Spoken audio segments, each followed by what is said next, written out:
All right, welcome everyone. My name is Ian Lunevere. I'm going to be hosting this forum today. Before we begin, I just want to tell you all a little bit about the Hinckley Institute. The Hinckley Institute is a nonpartisan institute at the University of Utah. The Hinckley provides an array of informative, and transformative experiences for students through internships, forums, and classes.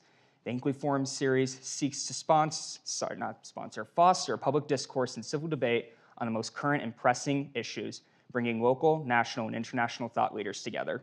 Today, the Hinckley Institute is proud to host this forum with American Conservation Coalition President Benji Backer and Utah Governor Spencer Cox. Really excited to have him here. And I'm going to give him a minute real quick just to explain why the issue of climate change and just environmental issues are so important to them and just introduce themselves real quick. Benji, you can... Well, good afternoon, everyone. It is a pleasure to be here, and I first want to give a big shout-out to the Hinckley Institute, but specifically Ian. Ian was my summer intern during the 2021 year, and he just impressed me beyond belief. He hadn't even hit college yet and was doing huge things like this, writing for national publications, and now is hosting events with governors, and he's a pretty awesome dude. So so big shout-out to Ian, and thank you for having us. Thank you. I'm really honored to be here because Governor Cox and I have been Twitter friends for a very long time, but we actually haven't met in person before today. So this is the inaugural meeting and also the first event that we've held at the University of Utah. But Utah is kind of at the crux of why my organization ACC exists. I was sitting in a college classroom at the University of Washington, so another Pac-12 school, unfortunately for you guys. But we helped you get to the Rose Bowl, so don't give us too much crap for that. But basically, I was sitting in a college classroom. I'd been a conservative activist since early in middle school, actually, and realized that there wasn't a voice for the right on these issues of climate, the environment, energy, anywhere. And I wanted to join an organization to help kind of foster my opinions on these things and kind of push the party to do more and be a leader in this space, but I couldn't think of anywhere to go. So I started an organization called the American Conservation Coalition, which now is an organization that has 150 chapters across the country. But Utah is a place that is, like I said, at the crux of this because it's a red state that cares a lot about the environment, hasn't had a place to go with their kind of their values and trying to find that balance between doing nothing and overstepping bounds to solve environmental challenges. And people like Governor Cox and the Utah delegation of Republicans have really led the national conversation when it comes to climate and the environment. Before ACC started, there were 2 Republicans in Congress that talked about climate change. Now there are over 100, and it's because of people like John Curtis in Utah who kind of started that climate conversation in D.C. But here at home, here in the state, Governor Cox has talked a lot about climate, a lot about renewables, a lot about kind of fighting for a better environmental future in a way that past generations of leaders on the right haven't really engaged as much on. And that's why it's really imperative that we have these conversations today because Governor Cox and others are leading from the forefront. So honored to be here, excited to dive into the conversation, and thanks for having me. It's great to see all of you. It's great to be back at the Hinckley Institute. Ian, thank you for having us, and it's really great to finally get a chance to meet with Benji. I mean, he's talking about being back in middle school and his vision for what we needed in my party, in our country, this movement and the importance of the conservative vision, but in an area that cares deeply about climate. And we'll talk more about this, but this is certainly ground that we had seeded for a long time, and seeded is in given away, not planted, seeded, and we desperately need to have these conversations and be involved in these solutions. And I believe that there are solutions out there. And of course, we're going to disagree on the left and the right in some of these ways, and we'll talk about that. And that's okay. That's healthy and that's good. But we weren't even at the table, and in far too many arenas, that meant that we were seen, and sometimes we were, as just purely obstructionist and not caring. And I don't think we can survive as a political party without caring about these issues for much longer, because there is a generation coming up, Benji's generation, many of the people in this room, that Republican or Democrat, conservative or liberal, this is a really important issue for a lot of people. Now, that's not the reason I got involved and care about this, but I hope it's in a more cynical world. I hope it's the reason I can get more politicians involved in it. If only it's good politics, that's great. Let's change the incentive structure to make it good politics so that can happen. But I believe that, again, we live in a very special place, and I want to make sure that it continues to be a special place for future generations. And we can't do that if we're not in the fight and working to make it so. So I'm very excited to be here. I do have to give a shout out very quickly to John Curtis, who was one of my mentors when it comes to environmental issues. If you are on the left, I hope you'll see the wisdom and the goodness in having people on the right engaged in this issue, even if you don't agree with 100% of what they're trying to do, or the solutions, because I think it's really necessary. And he's been a leader to help so many people, myself included, speak about this the right way. Perfect. So we're going to dive right in real quick. So, Governor, you're currently the vice chair of the National Governors Association, and you recently started a working group of governors to work on energy policy. And Benji, you recently organized a meeting between bipartisan members of Congress, both Democrats and Republicans. My question to you is, how have you two been able to bring Republicans to the table for these conversations? And can you both talk about the bipartisan solutions that have come out of these conversations that you're really excited about? Sure. So I'm always looking for, to me, politics is really boring when we're just fighting. I mean, it's not boring, but it's uninteresting to me when we're just playing the tropes and just hammering each other, because nothing gets accomplished in those spaces. So I'm always looking for, where are the spaces where we can get stuff done, because that's why I ran for office. If we're not going to do that, then somebody else can do it. And so the National Governors Association is an arena for that. We get together multiple times every year, governors, and governors, unlike members of Congress, we are chief executives. Like, our job is to get stuff done. And most governors, it's been said that governors are the last adults at the table when it comes to politics. There are some at the kids' table, a few governors for sure, but most governors really do want to solve problems. And so we are willing to work together and learn from each other. That laboratories of democracy thing is still a thing. And when we get in these meetings and someone has a good idea, we listen to them and we copy them all the time, and we try to take credit for it, and it's great. Full cheating, nobody cares. It's like, yeah, steal my idea. I'm great with that. And this is one area where we are seeing some common ground. Again, not everywhere, but we're working on. We'll talk a little bit more about this, I know, but permitting reform is something that's really, really important to us, because if you want to build stuff, you can't do that. And if that stuff is wind farms, solar farms, renewable infrastructure, you can't build that either. And so we found this is an area where the right and left can come together. Mineral extraction. If you want electric vehicles, battery powered, whatever, we need these minerals, and right now you can only get them from China or mines that are owned by the Chinese in Africa, where they have no environmental or safety regulations, and so it's worse for our environment. Well, we have those here. The liberal governors know we need this stuff. The Republican governors are excited to help them get this stuff. So this is an area where we can agree on some things. And so it's been really fascinating to find that common ground and see people willing to engage. Again, we have our disagreements. I talked a little bit about this on Meet the Press a couple weeks ago, but we were having a debate. It wasn't intended to be a debate. It turned into a debate with just the governors in a room. There were 35 of us, I think. You had Jay Inslee, who's the governor of Washington State. He's an environmentalist, far left environmentalist. You had Doug Burgum, who is the governor of North Dakota, where much of our oil comes from, right? Very red governor. And they had the most respectful debate I've about ever heard. I wished all of you could have been in that room. You would have been very proud, I think. And they stayed after for like 20 minutes. They went and sat by each other afterwards to just talk through. And it was just cool to see. And they actually agreed on a whole bunch of stuff, which hopefully their constituents don't find out about, or they won't be governors for much longer. But it was really great. Well, I actually think what you just said is actually the crux of that problem, which is that if the constituents knew that they had this cordial conversation, their right or left flank would be so frustrated that they would try to vote them out. And that really speaks to the problem in American politics that's held us back from solving environmental challenges.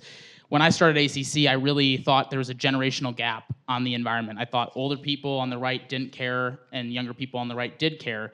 And that's probably the narrative that a lot of people, a lot of those in this room think of. But I quickly learned, after talking to a lot of older conservatives, that that's not the case. I spoke at a conference a few months ago where I asked the crowd, it was almost all older conservatives, who here considers themselves an environmentalist? And nobody raised their hands. But then I said, who here considered themselves an environmentalist 20 years ago? Every single hand in that room raised, because it's been such a politicized issue over the last couple of decades that the people who used to call themselves environmentalists don't feel like they can anymore because it has such a political, heated kind of background. And environmentalist is left, and anti-environment is somehow right now. But we were even just sitting in the ski line waiting to ski this past weekend, and there was a single. There was the singles line. We had three, and the single lady joined us, and she just actually randomly started talking about how she was a conservative who cared a lot about the environment and wanted clean air and clean water, and she hates being coined an anti-environmental person. And this was without any idea who I was or what I did. And it just speaks to the fact that this is on the top of a lot of people's minds that you don't think have this on their minds. And it speaks to the fact that a lot of conservatives want to engage, but they don't know how. And the only way that they've ever thought that they could engage is by embracing ideas that the left of center believes. And we all know that, if you're a conservative Republican in a super red district and you're embracing super far left policies, that's not going to go well for you. So they just kind of stay silent on it.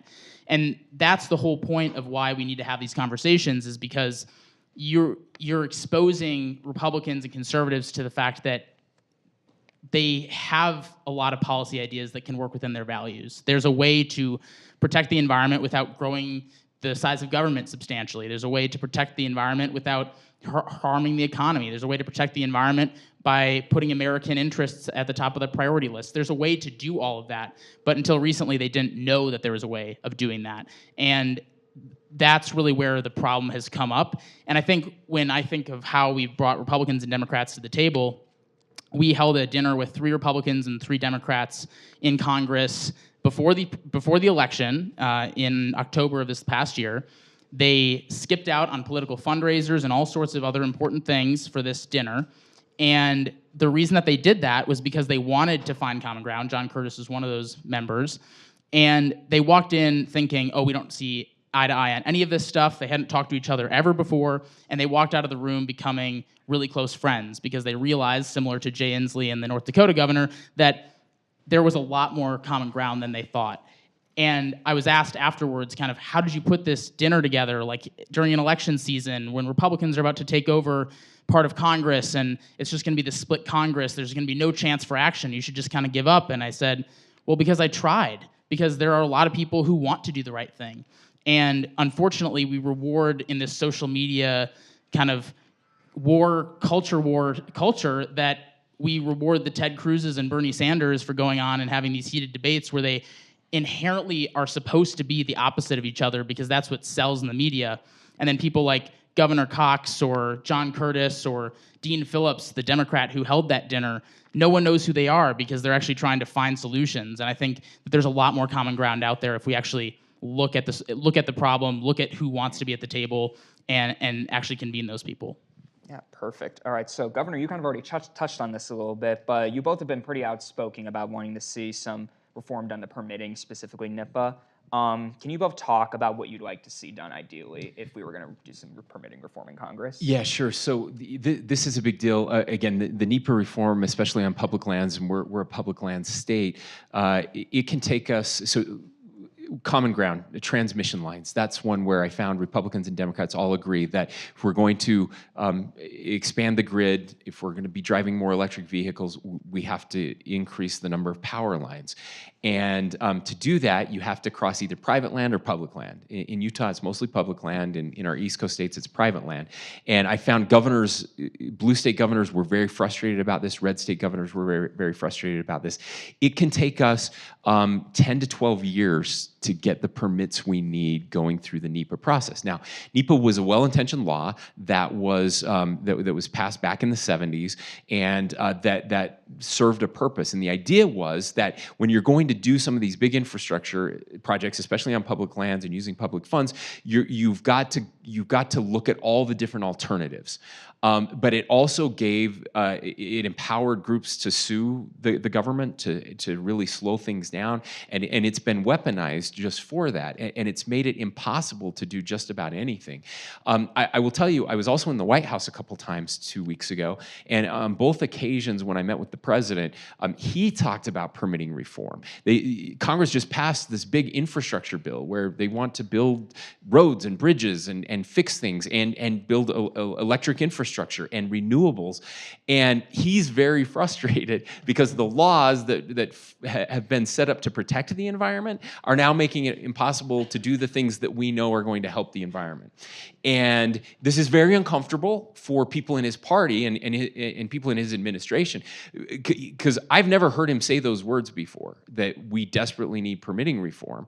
And he was saying them to us unprompted on his own, and I could tell his staff was very uncomfortable about that because they hadn't really vetted that, and they hadn't gone out to support former governor, Senator Manchin's proposals to do some of this reform. But we have to do it. We have to. So some of the reforms that we're talking about would be limiting the amount and timeframes for litigation. We need shot clocks on decisions that have to be made that can just be punted and can take years to just get those decisions that will then be litigated. There's a whole bunch of changes we can do. And again, I want to be very clear. This is one area where Republican and Democratic governors actually see the wisdom in making the change. And we're the only state or the only country in the world where it takes this long. I mean, a lot of people on the left look to Europe and say, well, why can't we be more like them? They get decisions like this made in less than a year, and they're building stuff. There's been a big push for high-speed rail in this country for many years. There was an article that came out last year about California's high-speed rail projects. Nothing's been built, and yet they've spent billions of dollars, and they have nothing to show for it. In fact, the French company that they had hired to help them build and get this high-speed rail done gave up and left, and they went to work in northern Africa where the regulatory climate was much better. Think about that. Like, we can't do this stuff until we get some of these reforms passed. Yeah, I mean, I couldn't agree more. And I think the good news is that we're deploying billions and billions of dollars and trillions globally into a pro-climate future. The bad news is that with like the Inflation Reduction Act, which we've all heard of, probably the biggest climate bill ever to pass, 80% of the emissions that were supposed to be reduced in that bill cannot be reduced in the current landscape of transmission and kind of the infrastructure changes that the government has to like review. And like Governor Cox was saying, it takes way too long. And even before that bill was passed, there are 8,100 projects that are in this queue at the federal government level for energy and related projects. 91% of them are solar and wind related and renewables related projects. They're all just sitting there in a queue, like a Spotify queue, but you're not pressing play, and the government's not pressing play, and we're not getting anywhere. We're not getting to those songs, we're not getting to those projects. And there's a really big problem here, because if you want to reduce emissions, you have to deploy these projects nationally, and right now everyone's looking internationally to these countries that don't really care. I mean, even people like Bill Gates felt forced to go to China for nuclear development because in the United States we couldn't do it because of all the regulatory barriers. So we have this issue in the United States that doesn't get talked about enough when it comes to climate change, and that is that permitting problem. California, I believe, is an example of what not to do. Hattie, who's in the back with ACC, we just recently toured a carless community, the first carless community in the United States that's being built in Arizona. And one of the first questions that came to our mind was like, why Arizona? Why did you guys choose Arizona, this kind of red state, sprawling, metropolis, not a concentrated area for your first kind of community? And they said, because in a state like California, we wouldn't even try. There's too many regulatory barriers. It would take way too long to get through all these checks. It's way too financially difficult to get through it. And so we will never consider building this carless, community in California. I mean, how backwards is that from what we hear in the national narrative? That this carless community is trying to, scale at the national level, and they're choosing states like Arizona because they'll actually work with them, and they're not choosing California because it's too much of a wall, too much of a barrier. So we have to start flipping this issue on its head and allow these projects to be scaled at the level that they need to be, because the resources are there. Our tax dollars are already going to it. It might as well be deployed. Perfect. So another question. Catastrophic wildfires are not only super destructive, but they're a huge source of air pollution. Even as Utah has managed to reduce the number of fires for the past couple of summers, we still feel the impact from the West Coast. Can you both talk about the importance of good forest management to improve air quality and water quality? Yeah, so we've been working on these forest management projects for several years, and we were doing small-scale projects, and this is one area where the narrative is changing in really positive ways. So a couple of years ago, I went down to one of the bigger projects that we've done in central Utah, down, south of Richfield, if any of you know where Monroe is, Monroe Mountain down there, working with the Forest Service to do these projects. And again, to some of my friends on the left, at first, when they hear about these projects, they're mortified. Basically, what we're doing is we're knocking over trees, lots of trees, and we're burning them in piles, some of them. Others, just nature takes its course, and in others, we have mechanical treatments where we have machines that come in and kind of grind them up, these trees. And what's happened, it was, again, it was an experiment that we started several years ago, where we're knocking down some of the old growth, and these are where we have aspen trees, our state trees. Some of you, quaking aspens, they're beautiful trees. Where quaking aspens used to be, there used to be huge stands of them, and over time, some of the pine trees, the pinyon trees, and some juniper trees, and others have overtaken that area, and these are not great trees. It turns out not all trees are created equal.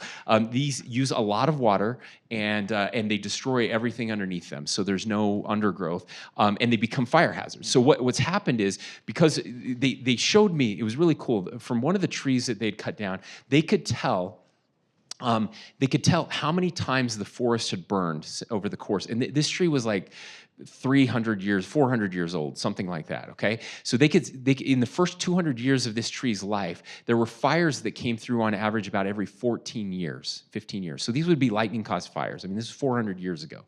Or the Native Americans who were there would set fires, or something would happen. So over the last 200 years, though, there had been 0 fires, okay? Now, it turns out forests are meant to be renewed constantly. Okay, and that was not happening. That had stopped. So what we ended up with was just this powder keg. And when the fires do come in those areas, some adjacent areas, they burn much hotter and are much more devastating. They destroy everything. So you don't get the growth coming back that you would normally have. So through, again, human mechanical treatments and burning, the hundreds of acres, what had happened over the past 10 years, we had seen the forest renew. The quaking aspen had come back, It was incredible. The animals had come back. The animals that needed the grasses that grow underneath those trees that had disappeared had all come back. So there were deer and elk that had moved back into that area. Sage grouse had moved back into that area. And then the water, there was more water in the streams, and it was much cleaner than it had been when they first started these projects. So suddenly it's like this utopia. It was incredible. So we had Forest Service managers from all across the country come out. We've invited congressional leaders to come out and their staff to come out and see how this is working. And it's changed the perspective. The Biden administration, I have to give them credit.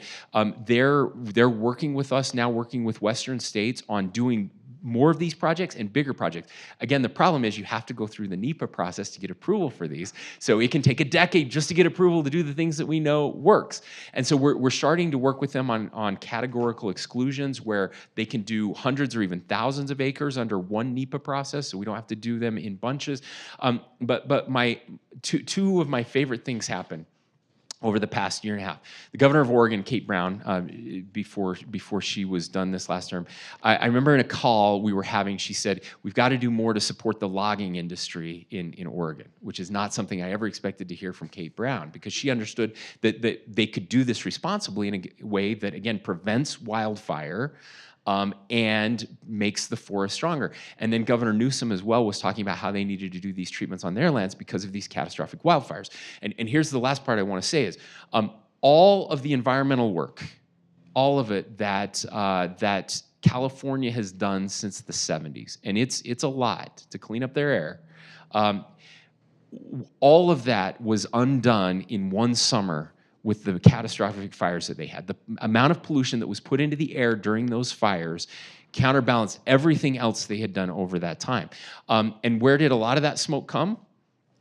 It came here to Utah, right? And we have our own fires and we send smoke elsewhere, so I'm not criticizing that. But what I'm saying is the forest, and we've seen this here, treated forests versus untreated forests. What happens when the fire burns through is it's totally different. Completely devastating on the untreated side, burns itself out often on the treated side, or much easier for us to deal with it on the treated side. So there are answers out there. Well, I couldn't agree more with that as well, but let's talk about the Lorax for a second. We all love the story of the Lorax, and it's an inspirational story for a lot of us, and it's one of the reasons that I care about the environment so much, just growing up and seeing something like that, you know, as a kid, does make a lasting impact. But there's like this hidden dark side of the Lorax that we don't talk about, which is that when the trees were getting cut down to astronomical degrees in part of the 20th century, we overcorrected because of that mentality of we need more trees. And like, yes, we all know that trees are good and we need trees, but we replanted trees 10 to 15 times more in an area than they were supposed to be planted, that they were naturally planted. Looks like there's not enough movement in this room. But there we go. Got it. There we go. But we basically have put a tinderbox into all of our forests by saying, okay, we clear cut all these trees, we're going to overcorrect, and we're just going to plant as many trees as possible. And when you put too many trees close together, they are more likely to light on fire. And if there is going to be a fire, they're more likely to spread very quickly. And that was this mentality that I hope is being undone, and I think it is in a bipartisan way. But like Governor Cox said, what we do with electric vehicles and solar panels and transmission and other renewables, it will not matter if we don't get the forest fire situation figured out. Because if we've undone all of California's progress, which obviously California is seen as kind of the climate state, if we have undone all of that with one summer of fires, we're in for a big problem going forward. And the most screwed up part of it of all is that those emissions from those wildfires aren't put into California's emissions tracking. So when they say that they've been reducing emissions year over year over year, forest fires are not included in that because they're deemed a natural disaster. So California can keep saying that it's reducing emissions, but their poor forest management practices are actually increasing emissions over the decrease that they've had over the last few decades, and they don't get any responsibility or credit for that. And we're talking about U.S. emissions, it's also not included. So a lot of those fires are preventable. A lot of the fires in Alaska, California, those are the two states that have the most, are preventable through forest management practices, through forest thinning, through controlled burns. There's all sorts of ways to reduce the emissions. That doesn't mean there aren't going to be wildfires. That doesn't mean climate change isn't contributing to it. But the fact that we are allowing these fires to burn at a rate that is preventable and increasing carbon emissions substantially because we're not taking action, I think is one of the worst climate policies that we could possibly have, and it absolutely is in terms of the numbers. So I would urge all of you, especially with permitting reform, forest fires, these are the sorts of solutions that, yeah, long-term won't make the global emissions conversation that we're having, it will not change everything in terms of climate change, but it makes a huge dent in the problem, and we don't talk about those sorts of solutions enough. All right, perfect. So we're going to do one more question, and then we're going to open up to the audience with whatever time we have left for your guys' questions. But my question is, Benji, you've been able to travel the country and talk to many different leaders in public officials, business leaders, and Governor, you get to talk to a lot of leaders as well. What are some ideas that you're seeing in other states, maybe even in private practice, that you think Utah should look at adopting? Well, first, I want to talk about the traveling, because it's been really eye-opening. When I got into ACC, not only did I think older conservatives didn't really care about the environment, but I also thought there was kind of this like one-size-fits-all solution to environmental problems. I toured a grassland and wetland in Louisiana where duck hunters are restoring it to reduce carbon emissions and reduce the impact of hurricanes. I've toured farms in the Midwest where they're taking methane from cows and turning that into energy and power. And I've toured, the Utah coal communities that are trying to turn the coal power plants into potentially natural gas, nuclear, or even renewables facilities. Every area of this country is going to have different solutions to these issues in a way that I think all of us can get behind. People here care a lot about the Great Salt Lake. They care about the gondola or the not gondola that's going to go up. They care about all sorts of forest fire related things. People here don't care about sea level rise. People here don't, maybe they do, but it's down on the priority list. People care about what they can see and feel and hear. And I think Utah has a really big opportunity to lead the West in a way that other Western states can really take initiative from, because unlike other states in the West, the parties are actually working together here on these issues. I live in Arizona, and let's just say things are a little bit heated down there for more ways than one. And up here in Utah, there's a way forward because you're working on embracing nuclear. You're working on embracing transportation solutions that include electric vehicles, autonomous vehicles, more smart driving habits. There's so many things that we can do, but it's all local, and it starts local. That doesn't mean there's not national solutions that we should be looking for, but the people of Utah know how to take care of Utah best, and the people of Alaska know how to take care of Alaska best. And when we're looking towards those solutions, we need to look here at home, because there are so many things that we can do here in our own backyards, just like the farmer in the Midwest turning their methane into natural gas in a way that's maybe not relevant to other parts of the country. And the other parts of the country don't have the Great Salt Lake issue. So there's got to be this balance of more localized action and solutions that work for local communities. And what I see here are, transportation-related initiatives around cleaning up the air quality, embracing, more renewables and more nuclear energy, and also working on some of the more conservation-related issues like the forest fires, the Great Salt Lake, even just the transportation up to the mountains that has become such a problem. So there are all sorts of solutions, but we have to look here at home instead of pretending that DC is going to figure it out for us. And that's why Governor Cox's leadership on this is imperative, and support for good initiatives and pressure for bad initiatives from the public makes a huge difference, especially at the state and local level. Yeah, Benji, you're right, and we're seeing this. Look, I'm a huge believer. I'm a rational optimist. I believe that the solutions are going to come. We're not going to be able to regulate our way out of the climate crisis. We have to innovate our way out of it, and we're seeing that innovation happening in lots of different areas. And I think there's reason to be really optimistic about that. And of course, I'm seeing it all across the country. The governor of Wyoming, Governor Gordon, Governor Burgum, who I mentioned in North Dakota. I mean, the stuff they're doing with carbon capture is just incredible. I mean, they are very likely going to be the first two carbon neutral states, or even carbon negative states in the country, and that's I mean, I don't think you probably didn't have North Dakota and Wyoming on your bingo card as the first two carbon neutral states in the country. We have some very exciting things that are happening as we learn from each other. Again, Republicans and Democrats working together. We are working on a hydrogen hub. Two Democratic governors, Governor Polis, I'll just name the states. So we've got Utah, Wyoming, I'm trying to think, Colorado, and Lujan Grisham in New Mexico. 4 states working together on that piece. Governor Polis and I are working very closely together on projects that use the heat, the Earth's heat, right? Geothermal. The University of Utah is doing some amazing things with geothermal. The Forge project that we're doing here, that's very exciting. Benji mentioned nuclear. Look, I always have to give this quick little lesson about power and our grid and how it works. There's this concept of base load power that too many people don't understand, and too many people making decisions don't understand, which is why we're having brownouts and blackouts in places like California and others, and we're going to have them here. If you don't have that baseload power, that sustainable piece, you don't get that, at least right now. You can't get that from solar and wind. Those are great in the peaks and when the wind's blowing and the sun's shining, but you have to have that baseload. Most of our baseload right now in Utah comes from coal.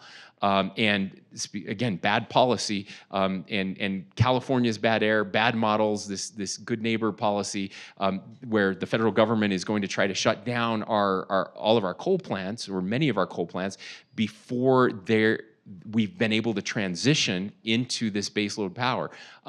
So baseload, if you care about the environment and you care about carbon, a carbon-free future, you just have to support nuclear. I'm telling you, that absolutely is the answer. It's so much safer and so much cleaner, we just have to do more of that. But these things are happening, and they're happening right here in Utah. Of course, we have huge solar projects, huge wind projects. And I'm very excited about the future. I really believe that we can do this, and we can solve it, and we can do it in the right way. Last thing I want to say on this is, it's not just about making traditional fossil fuels more expensive. We've just tried that. We just did an experiment with that. It did not go well. It did not go well at all. All it did was hurt poor people in our country, and all it did was make people like Vladimir Putin and countries where they have this stuff and don't care about the environment, it made them much more powerful, much more powerful. And so there is a right way to do this and a wrong way to do this. And I believe if we work together, we can get it done the right way. One final thing, I completely agree, and I'm one of, as my girlfriend and parents can attest to her here, I'm one of the most impatient people that they've ever met. But we need to be practicing this thing that I call patient urgency, which is that there's an urgency to acting on this issue. But we have to be patient with it, and we can't overcorrect and do things too quickly. When I toured the coal plant down in Carbon County here in Utah, they told me that at night, 80% of their power goes to California at night because they can't power their homes with renewables at that time of the night. So instead of using the natural gas or nuclear that used to be there, now they're using Utah's coal, and actually coal from other countries. They're importing power from other countries in a really damaging way that's actually worse for the environment than if they did things locally. That's because they went too far too quickly. That doesn't mean that those initiatives had bad intention or wouldn't work in the future, but we have to have this balanced approach and not move too quickly, because it can have unintended negative consequences, even though it sounds really nice. And it's hard to be patient when it comes to environmental issues that are staring us right in the face. I get that. But we also have to be realistic in what the solutions are going to look like, which include adaptation to the current changes that we're seeing while we're trying to transition to better, cleaner alternatives. And I think that's something that most Americans can get behind, but unfortunately the policy conversation has been so one-sided, and this circles back to the original reason that we're here, is that when one side is at the table and the other side is not, you don't get good results. You never have throughout history. You need to have a balanced approach of ideas, you need a competition of ideas, and you need a competition of all sorts of people across the spectrum working towards solutions, that you don't get overcorrect in certain areas, and that you actually find reasonable solutions. And that's what we're here to do. So perfect. I think that's an important point to make. Perfect. Yeah. So we have time for 1 or 2 questions. So if you guys just want to raise your hand, I'll point at you. Or Nick might run a mic to you. Are you gonna? Yeah, I'm gonna run Yeah, there you go. Caroline was. Sorry, right here. Closer to the mic. Thank you guys so much for this conversation. I really appreciate being able to be here and talk about this today. And I was particularly attracted to the word innovation in the title of this event. And I'd like to ask you a specific question about this sense of impatience, right? And how can we get the changes happening? And it means that basically we all need to be innovating all the time, right? So in an economy that's a dynamic system, how do you speed that innovation up? And I see it from a systems perspective as either something that squeezes the system, like high gas prices, helps spur innovation, or something that is an available resource that comes up, right, helps spur innovation. Can you talk a little bit, particularly in Utah specifically, about how we can really accelerate So things? I think you're right, by the way. I agree with you. But again, one of those hurts people and the other one doesn't. And what you saw with the IRA, that's it's a perfect example. If you look at the details of the IRA and the infrastructure bill, if you look at both of those, there are resources available in ways that just haven't been there before. And what we're already seeing is just an explosion in interest and innovation that I think is going to happen there. I mentioned the carbon capture piece that hasn't been talked about much in the news. Big things happening there. On the electric vehicle side, there are big things happening there. Of course, we've seen it for a long time in the air quality side, something we're really interested in here in Utah. And this is, I will tell you, this is one way I help to bring my conservative friends along. You'll hear me speak a little less about climate change and a little more about air quality. They end up at the same place, but air quality is something we can all see and sometimes taste here during inversion season, right? And it's finally become a bipartisan issue. So I try to focus on those areas, and there's been much more interest now with water as well, right? Using less water, getting agriculture to use significantly less water, the innovation that's happening in that space, and we're doing that by putting more resources available. So I'm hoping to get another $200 million in optimization for our agriculture communities to adopt innovation and encourage new innovation. So I think we can do that piece without artificially again hurting people that end up getting the short end of the fossil fuel stick. Right, and I think when we think about the higher gas prices and those sorts of solutions, sure, in long term that might say that we're going to get to cleaner energy sources. But when you make it harder for people to put food on the table for their families, you are putting them further and further away from the solution, and you're pushing them further away because they hate it. They don't want that. They want to be able to survive and thrive. And that's why you see developing countries not prioritize the environment as much, is because when you have to worry about the basic needs of life, the climate and the environmental conversation isn't at the top of the priority list. So when we're looking at solutions, we have to look at how do we make them profitable? How do we make them affordable? How do we make them reliable? How do we make them integratable into people's lives, if that's a word? And there are so many ways to do that without hamstringing the necks of Americans or even people across the world. I'm very hopeful, to your point, Governor Cox, because there are literally billions of dollars being deployed by the federal government, by investors, by banks, by state governments for these sorts of solutions. And I think broadly, the best way for us to move forward on this is to have more people in this room of younger generations be the entrepreneurs that come up with those solutions. We don't have all those solutions to decarbonize right now at the current rate that we need to. So we're going to need smart, young innovators to come up with more ideas like we have that have made solar so much more affordable, that have made electric vehicles so much more affordable and part of our daily life now. We need more solutions like that, and that's going to come from entrepreneurs who are supported by the resources that are given to them by investors or the government or whatever, and I think that that's the best way forward. Yeah, you just said something that's so important, and I want to underscore this. It's not just that you get enough politicians to agree with this, but the reason government's not going to fix this on its own, it's all of us making decisions every day that are really important. And if you get hundreds of millions of Americans to really care about this, you're much more likely to see the change you want than if the opposite happens. What we saw when gas prices went to $5, 4 plus, we saw Americans stop caring a lot about climate change. Because again, it's Maslow's hierarchy. It's very simple, and so anything that is going to cause people to lose interest in doing their part is going to slow down the work that we need to do. And so that patient urgency piece, I think, is so important. But we have to get the resources there. And I'll be completely honest, we haven't always been good at getting the resources there, but I think we are better at it, and I think we have lots of examples of that over the past couple years. And we probably have time for one more quick question. We talk too much. I'm sorry. No, it's a good thing. It's a good thing. So my question relates to a court ruling made last year, West Virginia v. EPA. What came out of that court ruling essentially worked to regulate existing power plants, and to fall under certain major questions doctrines. The major questions doctrine. So within that essentially hampers the EPA's ability to regulate emissions of power plants. Moving forward, do you feel like reeling back in the power of the EPA is crucial to the efficiency of things like permitting for the development and even innovation of renewable energy sources?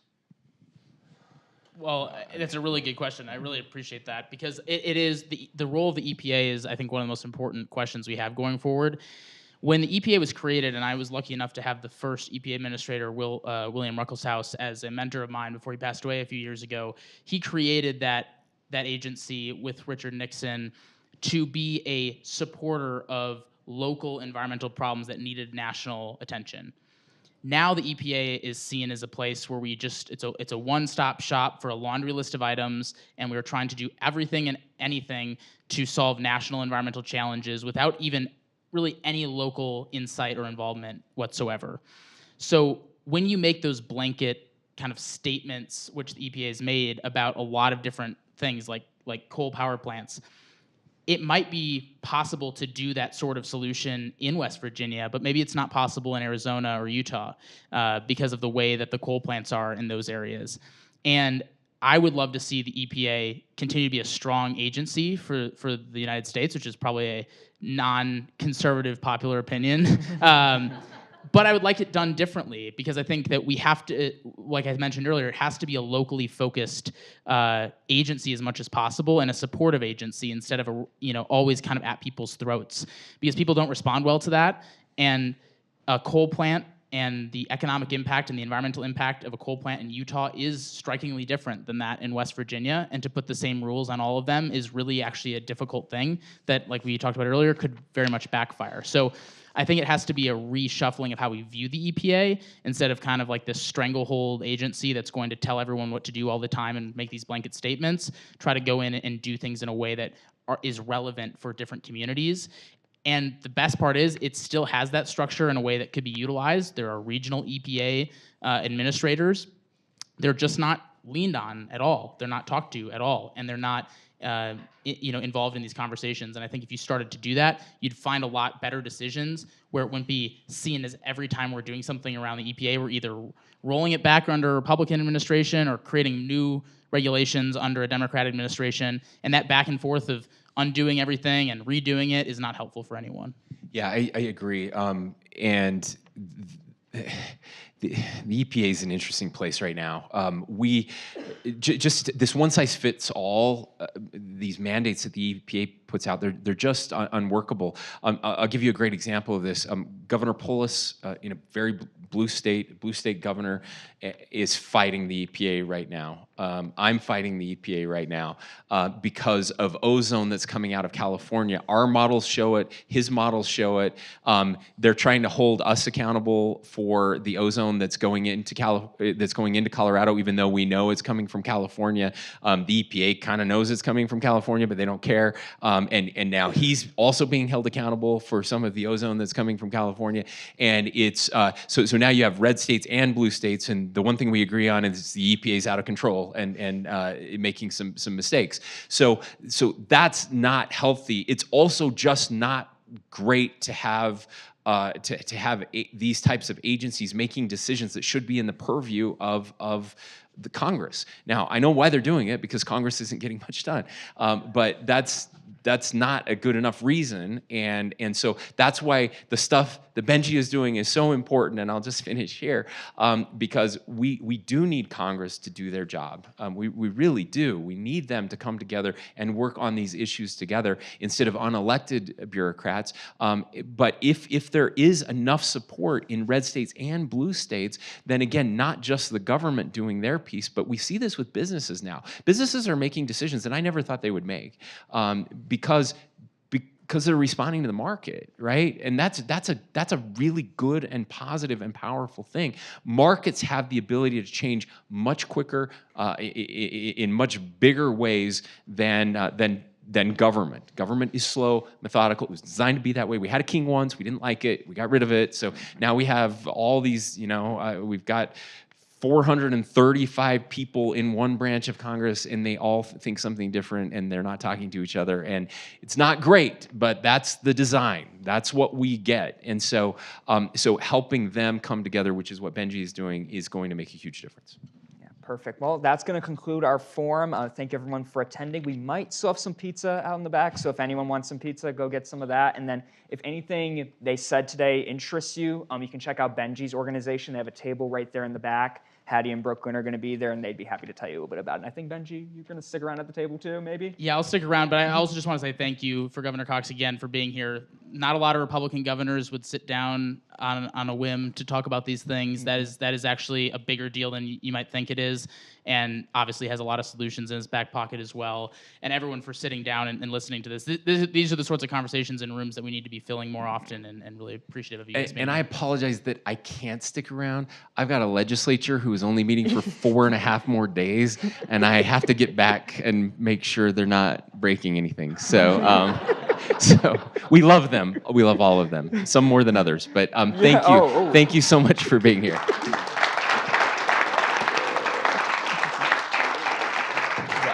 Yeah, thank you so much.